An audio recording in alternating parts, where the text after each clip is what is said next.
आज हम biodiversity act 2002 पर चर्चा करेंगे, जिसे हम जैव विविधता अधिनियम 2002 कहते हैं। चूंकि इसमें अमेंडमेंट और संशोधन की बात चल रही है, इसलिए ये जो विषय है ये हमारे प्रारंभिक परीक्षा प्रीलिम्स एग्जामिनेशन और मुख्य परीक्षा मेंस एग्जामिनेशन के लिए काफ़ी इम्पॉर्टेंट हो जाता है।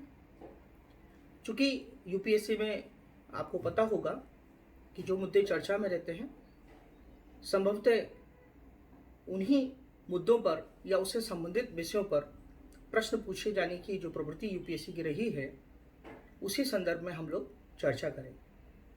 तो मुद्दा क्या है? मुद्दा है जैव विविधता जो संशोधन अधिनियम है या बायोलॉजिकल जो डाइवर्सिटी एक्ट 2002 है, उसमें जो amendment bill biodiversity amendment bill 2021 जो लाया गया है, उसके मुख्य प्रावधान क्या है, मेन प्रोविज़न क्या है और ये अमेंडमेंट क्यों हो रहा है, इसकी आवश्यकता क्यों है।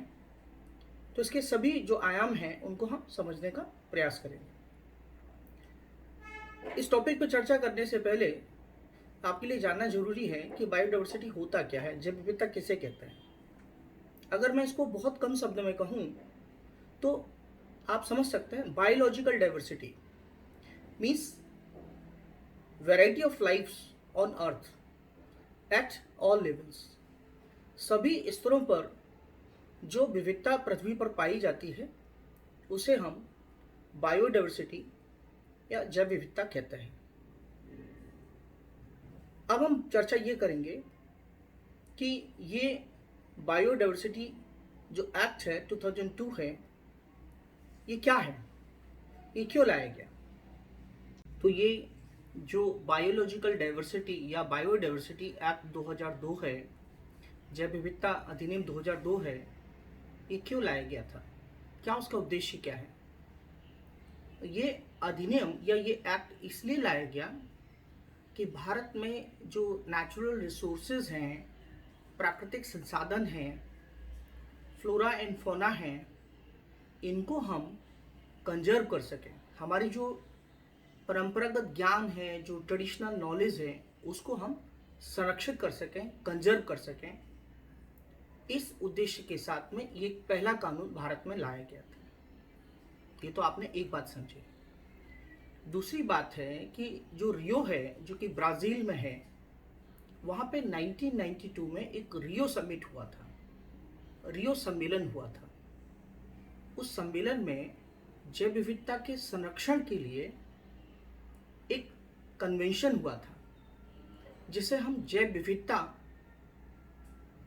अभिसमय या बायोलॉजिकल डाइवर्सिटी जो कन्वेंशन है 1992, जिसे हम सीबीडी कहते हैं। तो जैव विविधता से संबंधित जो वहाँ पर एक समझौता हुआ था, कहाँ पर, रियो 1992 में। तो उस समझौते में जो चीज़ें लाई गई थी, क्या लाई गई थी कि जैव विविधता का हम लोग जो उसका संरक्षण करेंगे, उसका कंजर्वेशन करेंगे और हम उसका सस्टेनेबल यूज़ करेंगे, मतलब सतत विकास के द्वारा, ताकि उसको नुकसान ना हो, उसका प्रोटेक्शन, उसका कंजर्वेशन, ये हम करेंगे।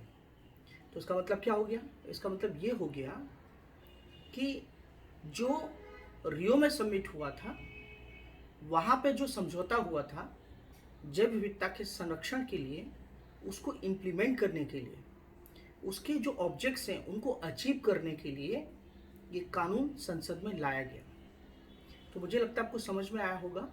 पहला इम्पॉर्टेंट जो मैंने आपको बात बताई, क्या कि ये भारत में जो जैव विविधता है उसके संरक्षण के लिए, जैव विविधता में क्या आता है, हमारे नेचुरल रिसोर्सेज आते हैं, फ्लोरा एंड फौना आते हैं, हमारी जो ट्रेडिशनल नॉलेज है, परंपरागत ज्ञान है उससे संबंधित, तो इनका हम उनका संरक्षण कर सकें। और रियो समिट के जो उनके जो समझौता हुआ है, क्योंकि हमने उसमें समझौता किया है, तो समझौते में जो चीज़ें लाई गई हैं उनको हम इम्प्लीमेंट कर सकें, इसलिए लाया गया था। तो ये जो बायोडाइवर्सिटी एक्ट 2002 है या जैव विविधता संरक्षण अधिनियम 2002 है, ये जैव विविधता के संरक्षण या उसके कंजर्वेशन की बात करता है, बायोडाइवर्सिटी के। दूसरी बात है उनके वाइज यूज़ की बात करता है, और हमारी जो ट्रेडिशनल नॉलेज है, जो हमारा परंपरागत ज्ञान है, उसको उसके संरक्षण या उसके कंजर्वेशन के लिए भी बात करता है। और जैसे कि मैंने अभी आपको बताया कि जो सीबीडी में जो चीज़ें समझौते में डिसाइड की गई थी, उनको इम्प्लीमेंट करने के लिए भी ये समझौता संसद में, ये जो कानून है उस समझौते को क्रियान्वयन के लिए, उसकी इम्प्लीमेंटेशन के लिए कानून लाया गया। और एक बात बताना चाहता हूँ क्या, जो कि महत्वपूर्ण है, और यूपीएससी एग्जामिनेशन में इससे क्वेश्चन भी पूछा गया है। क्या है ये एक मैकेनिज्म डेवलप करता है इस एक्ट के अंतर्गत। जो प्रावधान किए गए हैं या जो प्रोविजंस किए गए हैं, वो ये प्रावधान करता है कि भारत में एक नेशनल बायोडाइवर्सिटी अथॉरिटी होगा, मतलब एनबीए होगा, राष्ट्रीय जैव विविधता प्राधिकरण होगा। इससे यूपीएससी में क्वेश्चन पूछा गया। राष्ट्रीय स्तर पर जैव विविधता के मामलों की देखरेख के लिए या उससे संबंधित मामलों के लिए एक अधिकरण, एक जो अथॉरिटी होगा। तो ये जो अथॉरिटी है, जिसे हम एनबीए कहते हैं, फिर से बोल रहा हूं, नेशनल बायोडाइवर्सिटी अथॉरिटी, जैव विविधता प्राधिकरण, तो ये राष्ट्रीय स्तर पर हो गया। इस कानून के अंतर्गत इसका प्रावधान था कि इसका गठन किया जाएगा, इसका एस्टैब्लिशमेंट किया जाएगा। इसके काम मैंने आपको बता ही दिए कि वो बायोडाइवर्सिटी को क्या करेगा, उससे संबंधित मामलों को देखेगा। तो इसका जो एस्टैब्लिशमेंट किया गया, ये 2003 में किया गया, 2003 में इसका एस्टैब्लिशमेंट किया गया, और इसका जो हेडक्वार्टर है वो चेन्नई में है। तो एक तो ये मैंने बात बताई आपको, एक राष्ट्रीय स्तर पे जो अथॉरिटी है वो एनबीए है। दूसरा, स्टेट लेवल पे भी जो है बायोडाइवर्सिटी बोर्ड है, मतलब राज्य स्तर पर स्टेट लेवल पे बायोडाइवर्सिटी जो बोर्ड है वो अभी इस समय 29 है। ये दूसरा स्तर हो गया। मतलब राज्य स्तर पे अगर कोई बायोडाइवर्सिटी से रिलेटेड कोई चीज या मैटर जो है, उसको कौन हैंडल करेगा? स्टेट बायोडाइवर्सिटी अथॉरिटी या बोर्ड, अथॉरिटी नहीं, बोर्ड।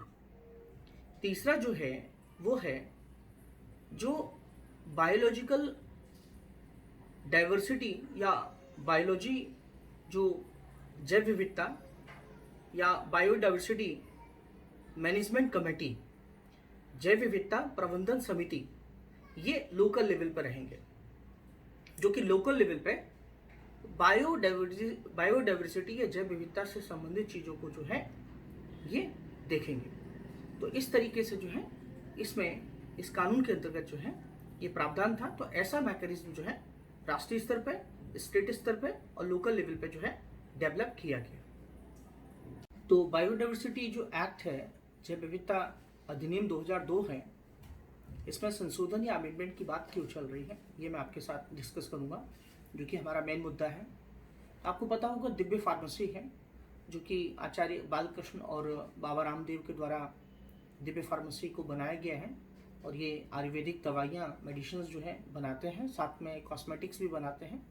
अब तो आपको मालूम है पतंजलि जो है, राइट, और के प्रोडक्ट के नाम से आता है, लेकिन इनकी जो दिव्य फार्मेसी है, ये जो आयुर्वेदिक दवाइयाँ बनाते हैं, ये जैव विविधता की जो संसाधन है, मतलब जो प्राकृतिक संसाधन है, उनका प्रयोग करते हुए ये मेडिसिन बनाते हैं।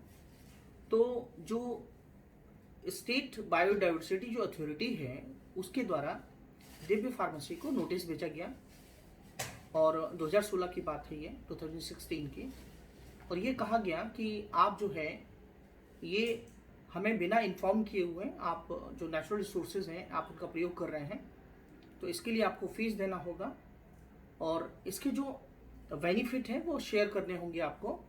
तो इस तरीके से जो है, क्योंकि एक्सेस जो बेनिफिट शेयरिंग है, राइट, इसके बारे में अभी आपको बताऊंगा कि क्या होता है। तो जो बेनिफिट शेयरिंग है, ये कहा गया कि आप इसका जो मॉनेटरी एडवांटेज आप ले रहे हैं, इसको आपको शेयर करना होगा। तो ऐसी स्थिति में, इस सिचुएशन में दिव्य फार्मेसी के द्वारा उत्तराखंड हाई कोर्ट में जो है रिट पिटीशन दाखिल की गई, लेकिन यहाँ पर कोर्ट ने जो है ये जो नेशनल जो कह सकते हैं स्टेट बायोडाइवर्सिटी अथॉरिटी है उसके जजमेंट को सही माना। तो देखिए यहाँ पे जो है ये डिस्प्यूट कह सकते हैं कि उठा। अब इस डिस्प्यूट को हम कैसे को रिलेट करेंगे, मतलब संशोधन की आवश्यकता क्यों पड़ रही है, ये हम अभी समझने की बात करेंगे। तो मैंने आपको ये बताया, यहाँ मैं आपको बताना चाहता हूँ कि इन सब चीज़ों से निपटने के लिए, क्योंकि हमारे देश में जो है आयुष जो मंत्रालय है, आयुष मिनिस्ट्री है हमारे यहाँ, जो जैसे कह सकते हैं कि वैद्य हकीम जो होते हैं ये, और जो आयुष इंडस्ट्री है इसको प्रमोट किया जा सके, राइट। बिना किसी बायोडाइवर्सिटी अथॉरिटी को या स्टेट बोर्ड को या स्टेट अथॉरिटी को अप्रोच किए हुए, बिना उसकी परमिशन के ये इंडस्ट्री जो है ग्रो कर सके, वो अपना बिजनेस ठीक से कर सकें। तो ये एक उद्देश्य है इसमें संशोधन के लिए, शायद आप समझ चुके हो। तो जैसे मैंने आपको बताया कि इसमें संशोधन इस एक्ट में क्यों किया जा रहा है, ये हम डिस्कस कर रहे हैं। तो जैसे मैंने आपको बताया कि जो आयुष इंडस्ट्री है, जो आयुष प्रैक्टिशनर हैं, वो अपना कॉमर्शियल यूज़ के लिए जो नेचुरल रिसोर्सेज हैं उनको ठीक से प्रयोग कर सकें, मेडिसिन्स के लिए उनका प्रयोग कर सकें, उसके लिए किसी उनको परमिशन की ज़रूरत ना पड़े। ये रास्ता बिल्कुल क्लियर है। और हम ये चाहते हैं कि जो इंडिजीनियस जो मेडिसिन्स हैं उनका ज़्यादा से ज़्यादा प्रयोग हो, एक्सेस हो, रिसोर्सेज हो। ये कंसर्न है गवर्नमेंट का, इसीलिए इसमें अमेंडमेंट किया जा रहा है।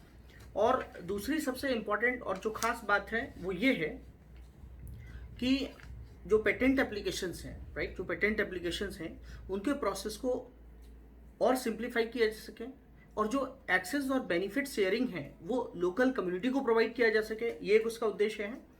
और जो आयुष प्रैक्टिशनर हैं, राइट, उनको इस एक्ट से बाहर रखा गया है। आप समझिए, मतलब उनको जो है हम चाहते हैं कि जो भारतीय जो हमारी चिकित्सा पद्धति है उसको ज़्यादा से ज़्यादा प्रमोट किया जा सके।